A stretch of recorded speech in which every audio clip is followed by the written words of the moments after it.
What if the real problem moving forward isn't high inflation anymore? Canada's inflation rate just fell again now down to 2.2%. And if you look below the surface, something very interesting is happening. Gasoline is plunging. Even grocery inflation is cooling. Rents are slowing. Mortgage payment inflation is about to roll over as we pass through the renewal wall. And meanwhile, the global economy is quietly walking into something we haven't talked about since the early 2000s, since the last time we saw a recession. Deflation risk. Yes, deflation, or at the very least, disinflation. Not tomorrow, but the seeds are being planted right now. Here's the paradox. In Canada, at least, core inflation is still pretty sticky, especially in services and insurance.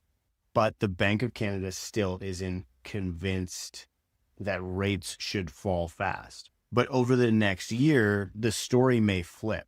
What if the real problem moving forward isn't high inflation anymore?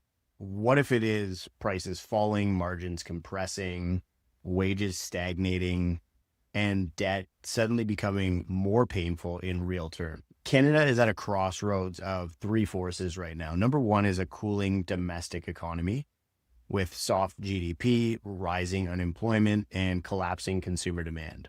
Number two is a global trade war that could push up the price of goods in the short term, but also cause demand destruction and leading to less demand for those products, pushing prices back down. You often see this with oil price shocks.